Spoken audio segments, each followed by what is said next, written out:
On an ordinary morning, in an ordinary city, the bread was already in the ovens out in the bakeries of Pompeii. Round loaves sat rising in the heat, stamped and ready for the day's trade. In the Forum, merchants unrolled their awnings against the late summer sun. Children ran through narrow streets, still cool with shade. Dogs dozed in doorways. Somewhere, a fountain ran. It was a normal day in a city that was loud, crowded, and very much alive. By the next morning, almost every one of them would be gone. In a single day. A Roman city of as many as 20,000 souls would be wiped from the face of the earth, buried so completely that, within a generation, no one could say for certain where it had stood. Its very name would slip out of memory for nearly 17 centuries. This is the story of Pompeii, not the story of its ruins, the story of its last day, the story of an ordinary city that woke up, went about its business, and never knew it was already dead. To understand what was lost, you first have to understand what Pompeii was. It stood on the Bay of Naples, on the western coast of Italy, in the shadow of a tall green mountain called Vesuvius. The land here was generous. The soil on those slopes was dark and astonishingly fertile, volcanic, though no one living truly understood what that word would come to mean. Vineyards climbed the hillsides. The sea below teemed with fish. And the town that grew in this rich corner of the empire grew wealthy. By the year 79, Pompeii was a prosperous Roman city in its prime. Its streets were paved in stone, worn into ruts by the wheels of countless carts. Stepping stones let pedestrians cross without dirtying their feet. There were grand public baths, heated by hidden furnaces. There was an amphitheater that could hold the whole town, where crowds roared for gladiators. There was a forum lined with temples and statues, a theater, a covered market, and street after street of shops, taverns, and workshops.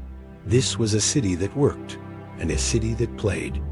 Bakeries ground their own grain, with great stone mills turned by donkeys. Workshops produced wool and cloth. And everywhere there was garum, the pungent fermented fish sauce the Romans poured over almost everything, produced and shipped from Pompeii by the jarful. The rhythm of the day was its own kind of ritual.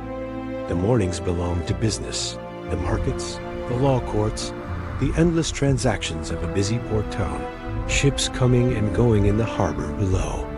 The afternoons belonged to the baths, vast, steaming, deeply social places where citizens soaked and sweated and gossiped and struck their deals, drifting from hot room to cold pool while, unseen beneath the floors, enslaved workers fed the furnaces that kept the water warm. And for spectacle, there were the games. Pompeii's amphitheater was one of the oldest in the entire Roman world, and it could seat the whole town. On the day of a show, the city poured into its stone tiers to watch gladiators fight on the sand. The Pompeians took their game seriously, 20 years before the end. A brawl between local fans and those of a rival town turned so bloody that the Senate in Rome itself stepped in and banned the games for a decade. Then, wealthy lived in sprawling houses built around quiet inner courtyards, their walls painted with breathtaking frescoes, gardens that seemed to grow indoors, gods and heroes, scenes of myth and feast. Fountains trickled in private gardens. Mosaics covered the floors. At the entrance to one home, a mosaic of a chained dog still carries a warning that needs no translation. Beware of the dog. And the ordinary people, the bakers, the foolers, the tavern keepers, the enslaved who did the endless work that held it all together. They left their own mark too. They scratched it directly onto the walls. Pompeii is covered in graffiti, election slogans, prices, insults, declarations of love, boasts and complaints, and crude jokes. 2,000 years later, we can still read a man bragging about his conquests, a tired worker counting his wages, a lover carving a name, These were not distant, faceless ancients. They were people. They argued over the cost of wine. They cheered at the games. They worried about money and gossiped about their neighbors and looked forward to dinner. On this late summer morning, the people of Pompeii were simply living, with no reason on earth to believe that this day would be any different from the last dot above them. Stood the mountain dot to the people of Pompeii. Vesuvius was not a threat. It was a backdrop, beautiful, fertile, eternal. Its slopes were green with vines and farms. There was no fire on its summit, no smoke, no memory of danger. The Romans had a word for a volcano, but they did not think it applied here. As far as anyone alive could remember, Vesuvius had always simply been a mountain. They were wrong. Vesuvius was not sleeping. It was holding its breath, and it had been giving warnings.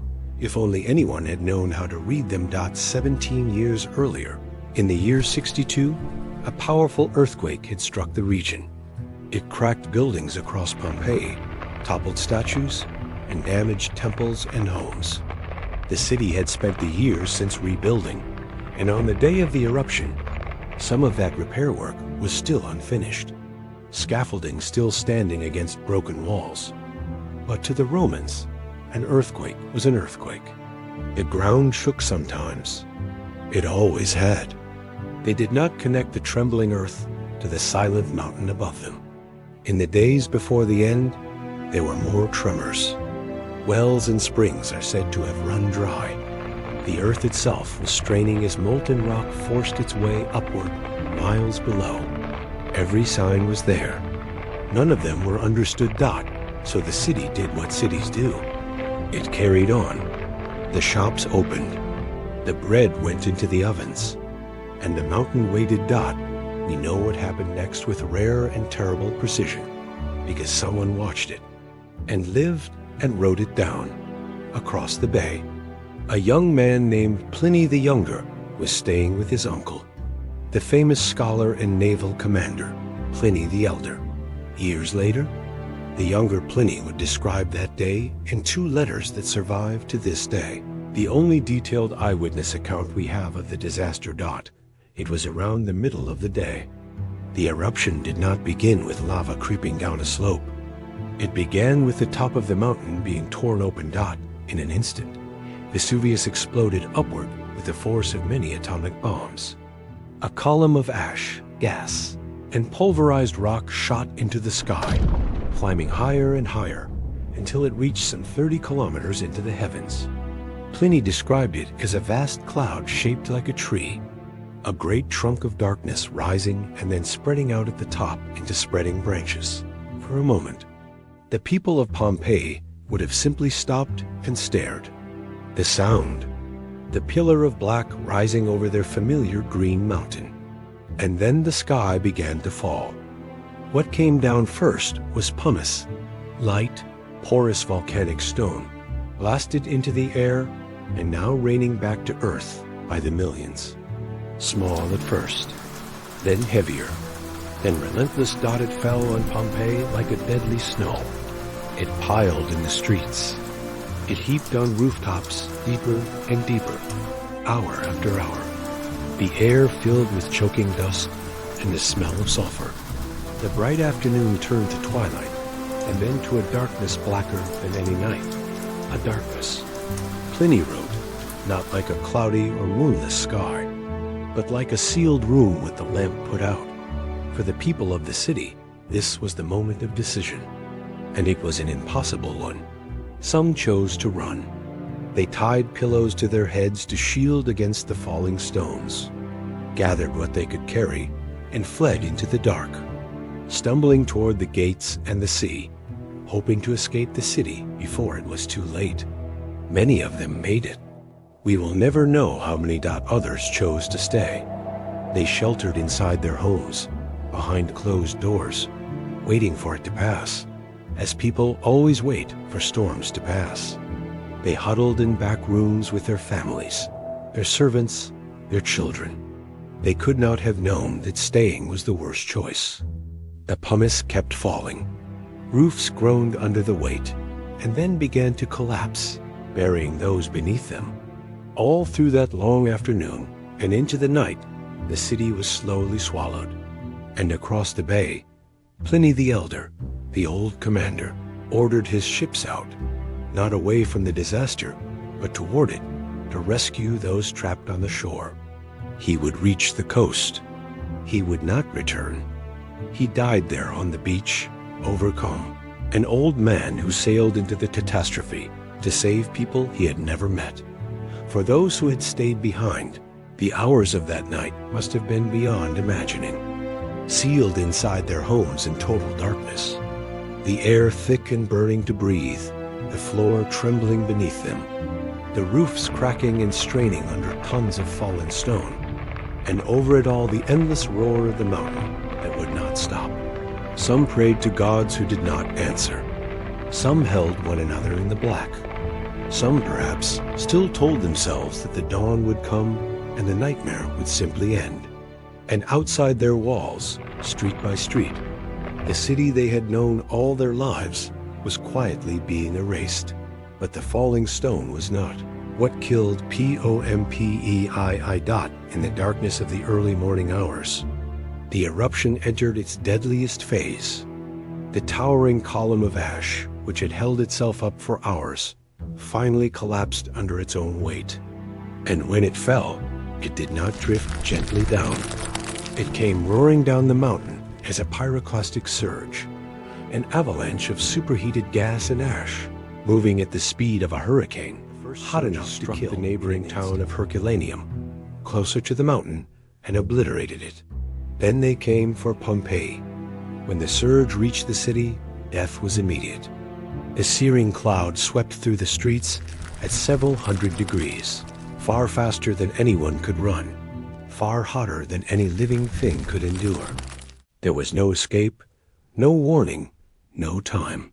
For those still sheltering in their homes, still waiting for the storm to end, the end came in a single breath, and then the ash kept falling and falling, sealing the city and everyone left in it beneath, a blanket of volcanic debris, 4 to 6 meters deep. By the time the mountain finally fell silent, around 18 hours after it had begun, Pompeii was simply gone. Where a living city had stood that morning, there was now only a gray, smoking plain, featureless, silent and still. And then came the silence. Not for a day or a year. For centuries, the survivors scattered. The Roman world mourned and moved on. The emperor sent aid to the region, but the buried cities were not dug out. They were left where they lay, beneath the ash. Grass grew over them. New generations were born who had never seen them. The exact location of Pompeii, a city of 20,000 people, was forgotten so completely that people came to doubt it had ever existed at all. For nearly 1,700 years, Pompeii slept beneath the earth. Empires rose and fell above it. The Roman Empire itself crumbled and vanished. And all the while, the city lay frozen in the moment of its death. Its streets, its houses, its painted walls, and its people, exactly where the ash had left them. It would take chance and curiosity to wake it. In the 1700s, workers digging in the area began to strike strange things beneath the soil. Walls, statues, fragments of a buried world. Slowly, excavations began.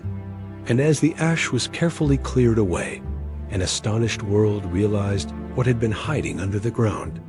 Here was an entire Roman city, preserved as nowhere else on earth. Not a ruin softened and scattered by the centuries. A city caught in a single instant. The streets were still paved. The shops still had their counters.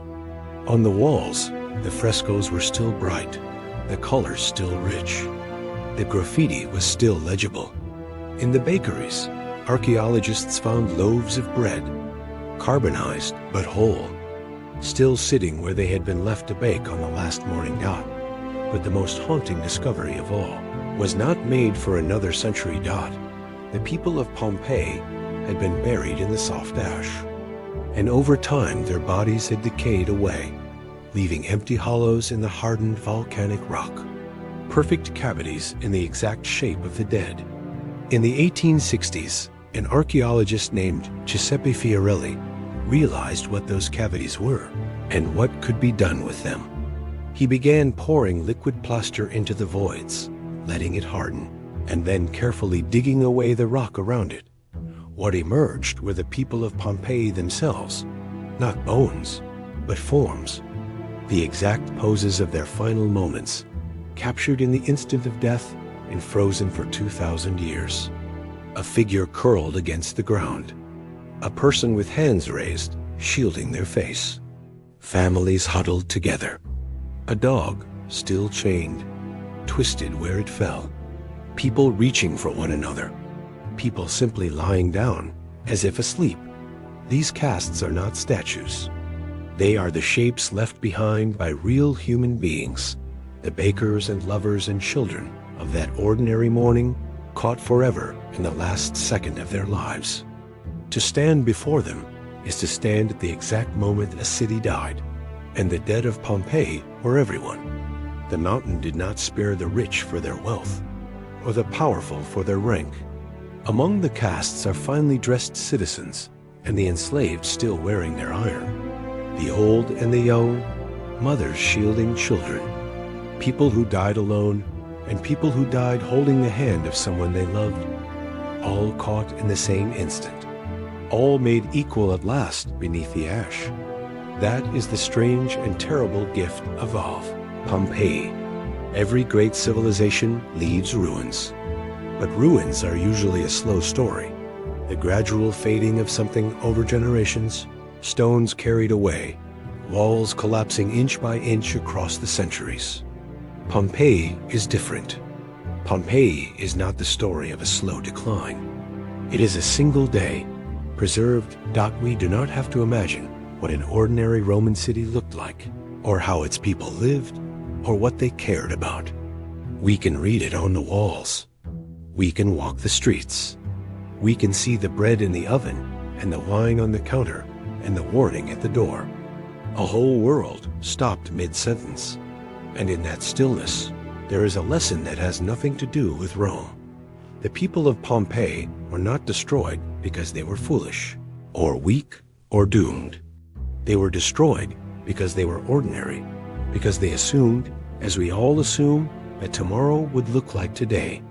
A mountain had always been a mountain. The ground always shook a little. Life always went on, right up until the moment it didn't. They did not know they were living through the last day. They never do. None of us ever do. A city of 20,000 people, rich and loud and alive, woke one ordinary morning with the bread already in the ovens, and by the next, it had become what every empire, every city, and every life eventually becomes. Silence, ash,